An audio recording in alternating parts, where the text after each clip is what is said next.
Welcome to our latest Book Reporter Talks 2 interview. We are so looking forward to talking to both Nelson DeMille and Alex DeMille today, and we're going to be talking about their new book, The Deserter. So, first of all, welcome. It's so nice to see you. Thank you, Carol. We like a new book. We always like a new book.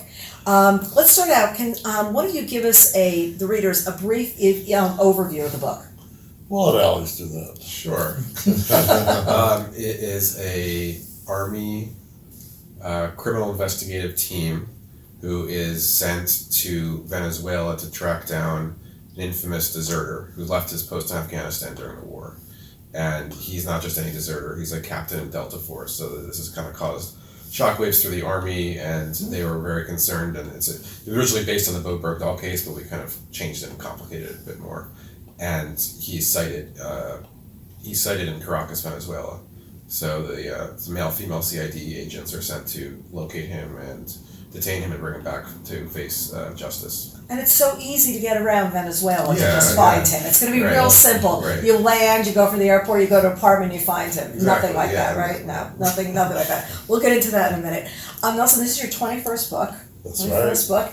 And you haven't done, I just figured this out today, you haven't had a co-writer since May Day with Thomas Bloch back in 1979. So it's been 40 years since you had a co-writer. Yeah, and I did May Day with Tom Bloch, and I said, never again. Never again? Never again. I don't, this is, it's a solitary profession. I don't know how people co-author novels. I mean, I can see co-authoring nonfiction.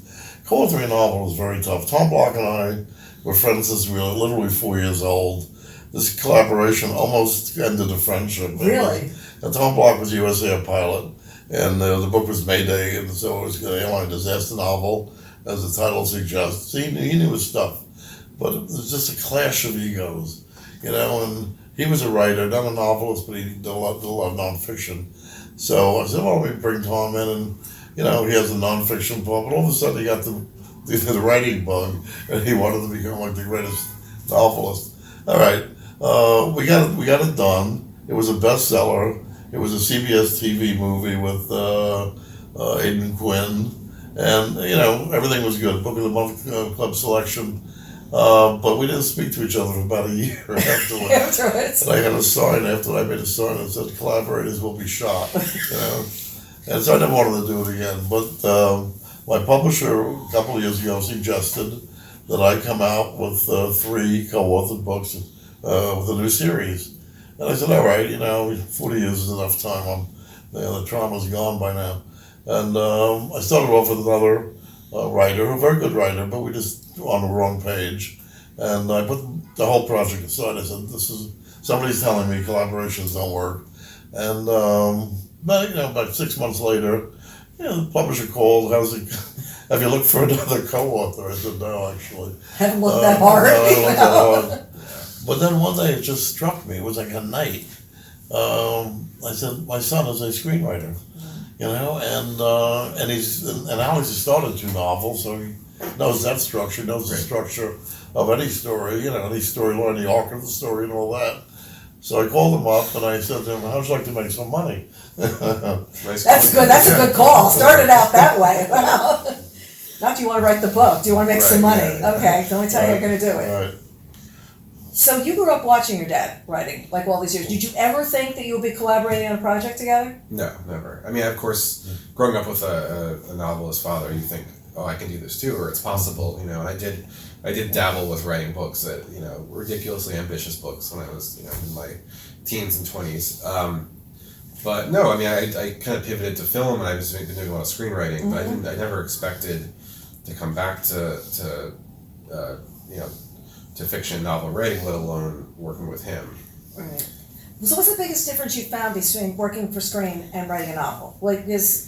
Some people have said to me who've done the other way. They've gone from novels to writing for screen. First of all, you sit at a table and you write with a lot of other people. Either that or you just have to say open door. You don't have to say the color of the door knob. Right. I mean, I've always found the non-dialogue sessions of screenplays. I mean, it's very difficult to do it right. I mean, you want to suggest visuals and direction and camera motion and all these things without explicitly saying them.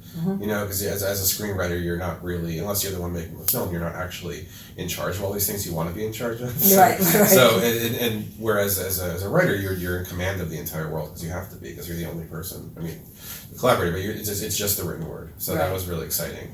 It was a little bit of a difficult shift at first to kind of get into it, and I did find in the beginning that I was, I think I was underwriting a little bit because that was my tendency, and just from screenwriting, you want to get into a scene as late as you can, get out as quickly as you can.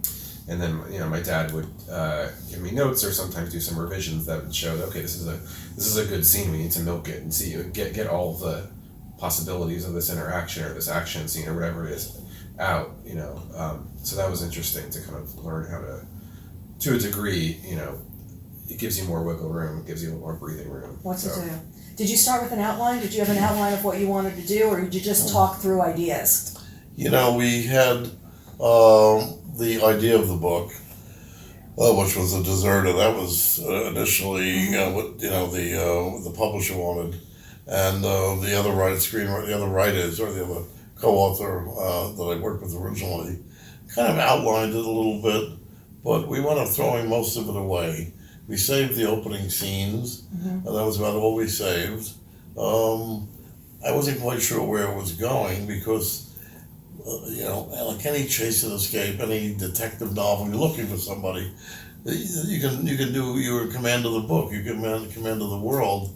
The original book was set in Paris, and it just wasn't working. Nobody could understand why it wasn't working. The editor couldn't understand, I couldn't understand, because Paris is not exactly, you know, dangerous. No, not really. Unless you drink too much or whatever, you know. But Alex said, let's set it someplace crazy like Caracas.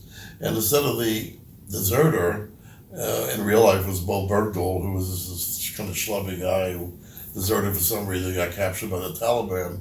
Alex said, let's make him a dangerous guy. Let's make him a Delta Force captain. Once that fell into place, we realized that, you know, this is going to be one hell of an action-adventure tale. As far as outlining, I think we kind of just did it as we went, right? We had a couple of scenes in our minds. You know, like any other detective novel, it could start to get saggy in the middle. So we threw a scene in there in a brothel. There's a big shootout in the brothel. That's a great scene. That's what they call in the business gratuitous violence, right? And gratuitous sex while we're at it. But it kind of perked up the middle of the book, so, you know. But yeah, you have these instincts after, you know, 40 years, 21 books, you kind of know what you need. Yeah, and it's like, it's a chase, an escape, and whodunit. I think you said somewhere on the way, and that's exactly what it is, because at any single moment, the story is flipping, because you think you're just worried about this, and then you've got this interaction between these two characters who really don't know each other. Like, this is their first assignment that they're off with each other.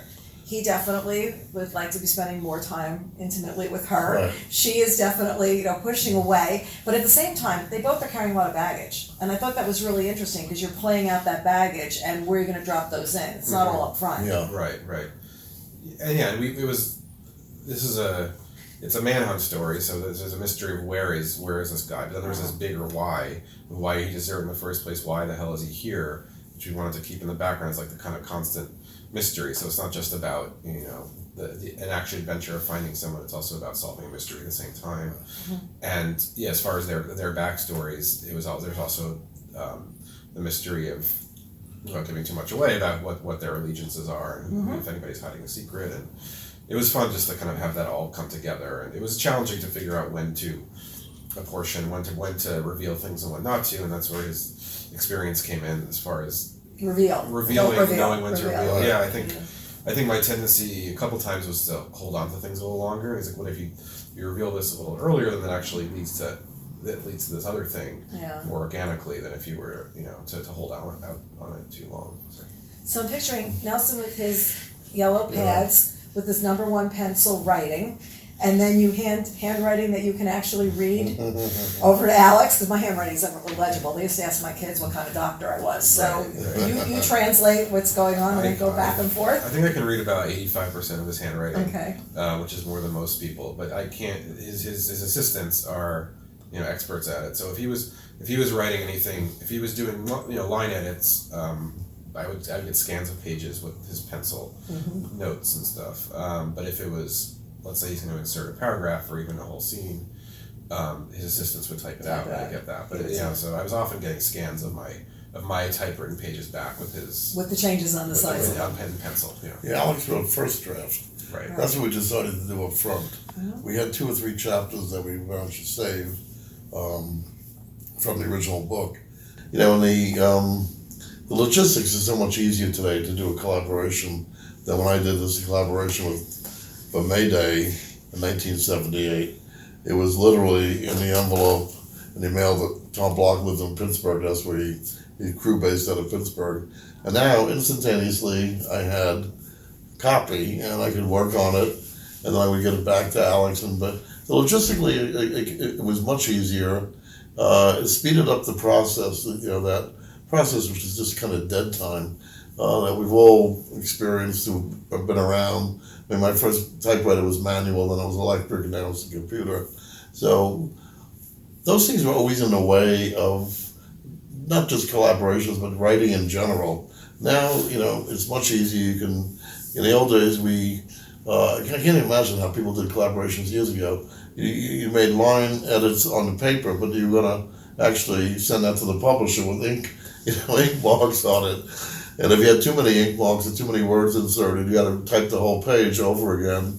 But you made new mistakes, but the computer won't make those mistakes. You're just putting the new stuff in. So I was very, very surprised and pleasantly surprised how quickly the logistical end of it went, which kind of frees you up, for the more important stuff, the creative end of it. So that was our process, and we got into it right away. And I think we got the whoop and woof of it. And once it started to roll, it really started to roll. And you have 2 new protagonists going into this, so you're creating 2 new characters. So you've got Scott Brody and Maggie Taylor. And what was it like you're starting from scratch on it. You're not writing John Corey. You're not writing somebody you already know. You got backstory. But by the same token, there are going to be 2 more books. So you want to make sure you're setting up people that everything's going to work for the next 2 books. So what was that like? Well, we knew it was a series from the beginning. Creating the characters was a little more difficult. We knew we had 2 criminal investigators, but we had to give them the backstory, and we kind of made them both combat vets. John Corey was, not John Corey, but Scott Brody was Iraq combat vet, real, frontline infantry. Maggie Taylor was in civil affairs in Afghanistan, where these people got ambushed a lot, so a lot of women find themselves on the front lines. She'd been wounded, he'd been wounded. We don't want to push it too much, but, it wouldn't be too much of a coincidence to have these 2 people coming from different places and for different reasons decided they didn't want to, one didn't want to be in the infantry anymore, one didn't want to be in civil affairs, they wanted to stay in the army. And they came to the criminal investigation division from different places, and then they joined together with these kind of similar backstories. There's this brotherhood in the army, and I was in the army myself for 3 years, so I kind of remembered how it went, and nothing much changes in the army, so I was able to do that, and Alex was able to do the real research of Venezuela and that type of thing. The research also is easier now because you can go online. In the old days, they used to go to the library. Alex is a great researcher, as it turns out. He knows how to get right into it, and he created Caracas in Venezuela. That everybody says, "Oh, you must have been there." No, right, exactly. I thought you'd not been really. there. No. And Venezuela is such an interesting place because it changes by the minute. It's like government of the week, even though the same government, but constantly changing. At one moment, did you say, "This is the Venezuela we're going to be writing about"? We did at some point, maybe halfway through, we decided we need to peg it to this because I was wondering, okay, is there going to be some sort of big transformational thing that happens, like a successful coup for a change instead of the coup of the day, and that didn't really materialize, and it's sad. It's kind of it's just like this slow motion, just degradation and dismantling of this country. So at some point we just decided, okay, we're going to do it in the summer of 18, and that's when it takes place, I knew also I was talking to a lot of expats. That was my main research aside from obviously just reading books and articles. And I talked to one person who was still there, which was interesting. But they were all giving me their reasons for leaving, and they were the interesting thing about them is they were mostly they were about around my age, in their 30s, and they weren't people who had a big, let's say, financial incentive that got ruined by the government. They weren't bitter. It was more that these were people who this was their home. They kind of, maybe on some level, had some faith that things were going to work out, wanted to hang on, and then they all had different stories. I got shot at, I got mugged on the street, my best friend's boyfriend got arrested and tortured for a week, and it's just like, people, just normal people in normal industries that here would just be regular middle-class, white-collar people. Mm-hmm. Just going through these horrific things. It's also, when you think about the way Venezuela was, when we went on our honeymoon, we went to Aruba, mm-hmm. and everyone would come over from Caracas on their jets, and they would come in, they'd gamble, they'd go back, and it was a totally different place. It was wealthy. There were, when the Venezuelans hit the table, you knew. It was big rollers, that. Right. So when you see sort of the degradation of what's happened, and it's about oil, it's about a lot bigger than oil, and what's been going on, it's just, as you were writing, I'm sure things were just unfolding in many different ways. Yeah, definitely.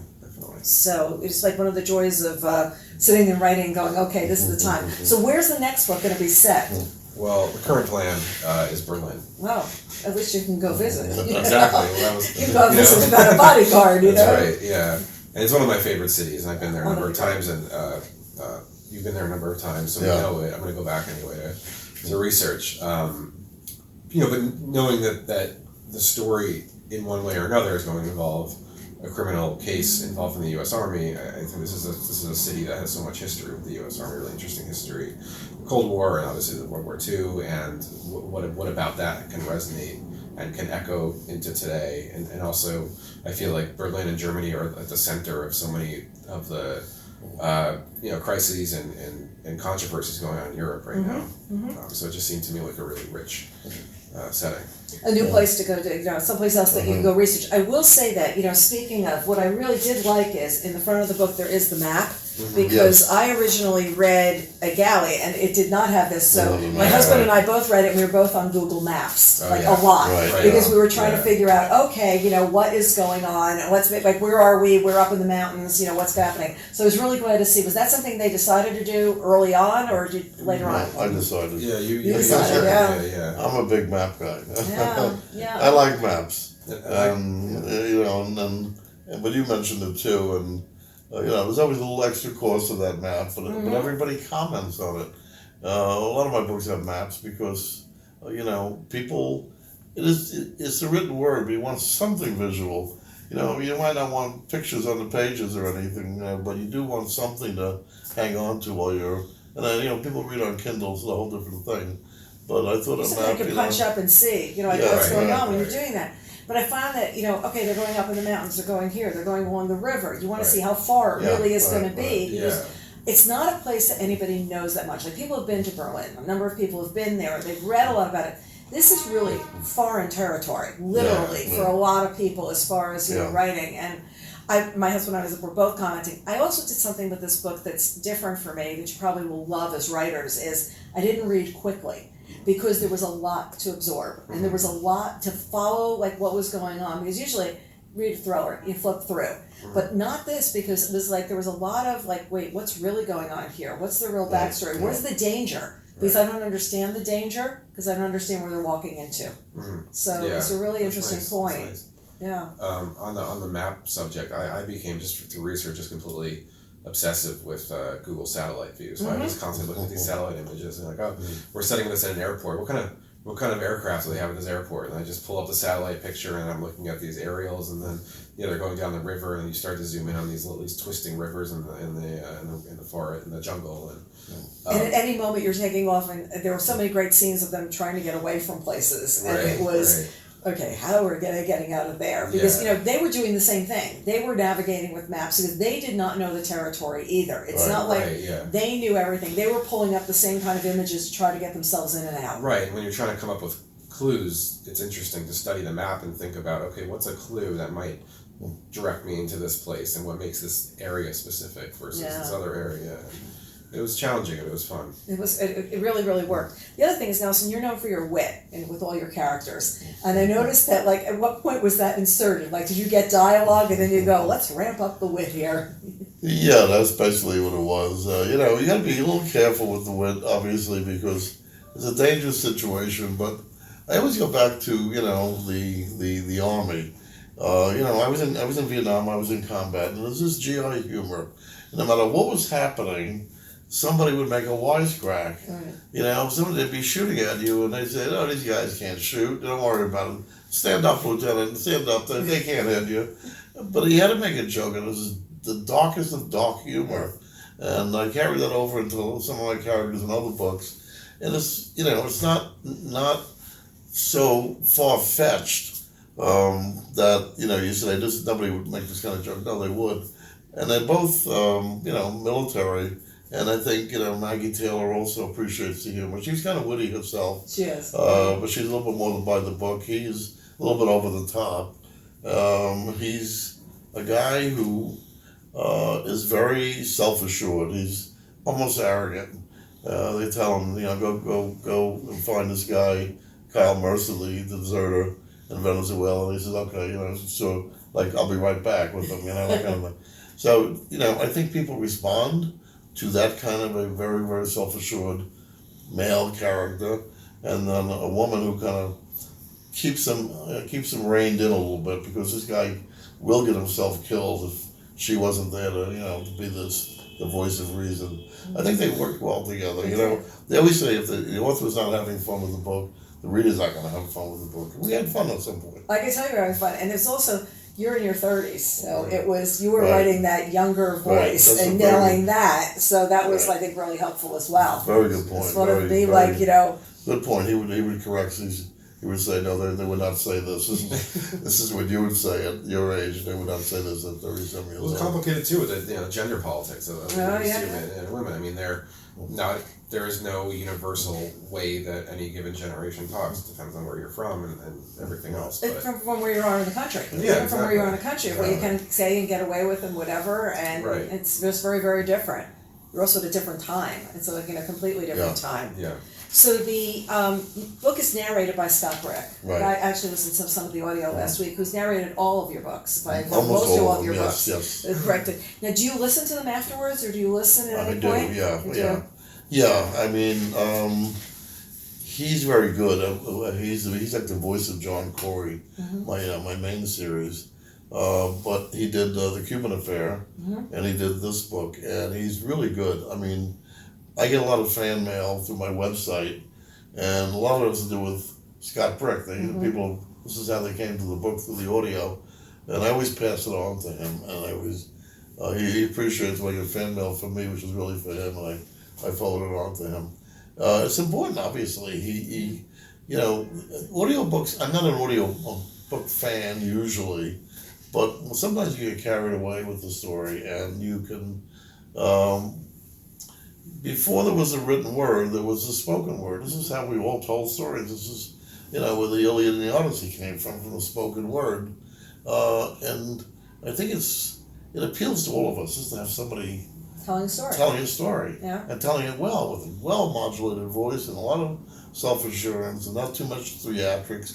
It's just the story, reading the story. And he says he has fun with my books, so that's a good thing. That's good. Well, so I'm listening to a lot more because you can get a lot more read as a result. Right. Read, and with digital audio especially, it's like you can be any place and just be walking on. And do you listen to a lot of audio as well? I don't, to be honest. I've listened to snippets of this one. But I plan on listening to the whole thing. But I'm addicted to podcasts, so there's a lot of narrative podcasts that I enjoy. So I get the appeal. And it changed the world. It changed so much as a result. Yeah. These days, it's also a lot of authors are saying they're reading their books aloud before they turn them in, because they said sometimes you can hear it in the cadence where, look, audio used to be something like your rights to Finland. It didn't really matter. Right. And now digital audio especially has become such a much bigger part of a deal and part of what's going on. Mm-hmm. And so many people are saying that, the way a book is read, like if you're using a word too much or you're using whatever, you can actually hear it then because it was something you weren't doing before. And I find that really interesting. That is interesting. Think about it, So the next setting is Berlin. What's the timing on it? Do you have any idea when that will be? No. Okay, all right. We're working on an outline. We're done with the outline. So great. We're getting notes and and then go from there. Yeah, and this story would be more, I don't say universal, but more timeless. This one did have the possibility of the events overtaking the book. Right. But a lot of my books are like that. I write furiously. Maybe my biggest seller was The Charm School. It was a Cold War book. But while I was writing it, you could tell this Cold War didn't have a long life. The hardcover came out before the wall came down, but the paperback came down after the wall came down. That was a case of huge events overtaking a book that was still out there. Didn't hurt the book sales, funny enough. The book is still, I think, my best-selling Backless book. But the one set in Berlin is going to be more timeless. So we don't have that. We don't have that stress. Venezuela could be. Right. Something could happen quickly. Yeah. It will deal with current events, but it won't be. The place itself is not as volatile, obviously. So. Yeah. Years ago we sold our house, and this woman was moving to Brazil, and she said she was getting a container, and the house was not that big. That the house we were buying. And I said to her, like, "What are you getting a container?" She goes, "I get all the appliances for the next 10 years. There's nothing we can get down there." And that was, 35 years ago, 36 years ago. It was just a different place. So, are you working on another book while you're working on this one? I am working on another John Corey, which will be the 8th book in the series. This one is, for people who know the series, the first John Corey book was Plum Island, and it was set on the North Fork of Long Island. And it opens up with John Corey on the porch of his uncle's house, recuperating from bullet wounds that he received in the line of duty. So this book, which is really coming back, the book opens again with John Corey on the same porch. Oh, nice. Just cooling out because he got kind of fired from his last job, rethinking his life and his career. And an old girlfriend comes to visit by surprise, and she offers him a job as a private detective. And he kind of says, "No, I don't want to be a private detective." But we know that this is where it's going. He's going to be a private detective.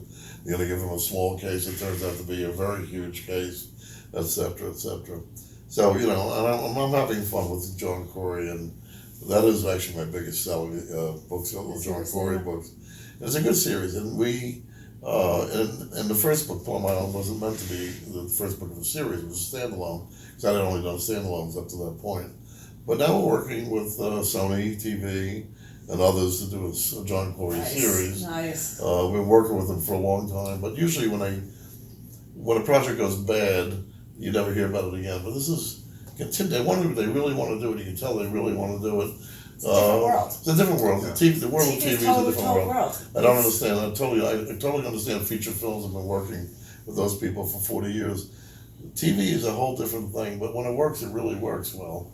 And I always thought it was a cable, so John Corey could be as, gross as he needs to be. But this is more for broadcast TV. It's going to be like CBS. CBS, okay. Yeah, that's the way it's playing out right now. It's either that, or it's either that, or it's Netflix. You can be completely irreverent as well. And it's really interesting to see what's happened, like how much there is to watch, and how much there is to just sit down and get lost in. Yeah. So, what are you working on at the same time besides researching Berlin and getting ready for the outline? That's you have another project? No, that's my project. That's another project. And would you write the screenplay? Would you do a screenplay for the Deserter? For the Deserter? I would consider it, but definitely not now. I would need some time away from it. Right. And I think it's pretty difficult to adapt your own book. Yeah. Also, I imagine.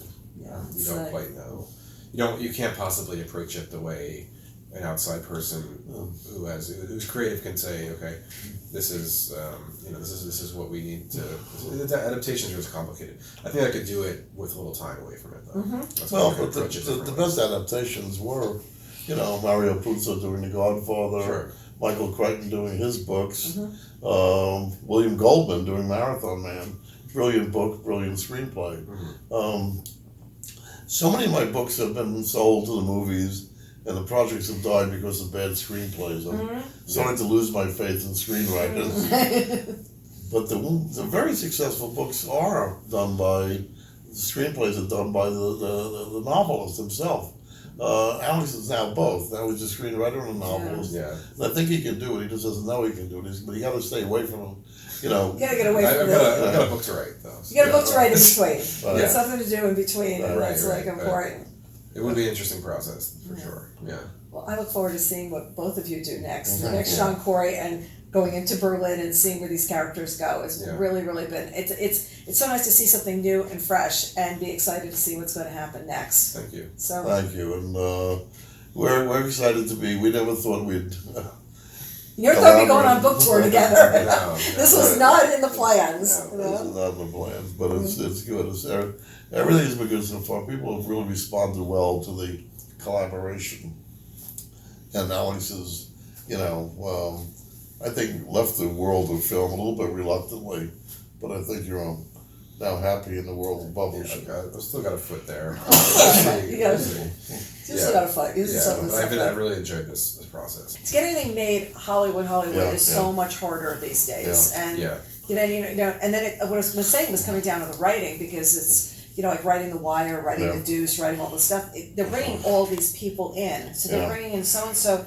Just write dialogue. Like Greg Hurwitz was telling me, he only writes chase scenes. Like that's what he does. He does chase. Someone said, and they said, what is actually like? You're the general contractor, and somebody's just doing the wallpaper or the walls, and somebody's doing the trim, and that's it. And that's all you got to do, and you put it together. When Megan Abbott finished working on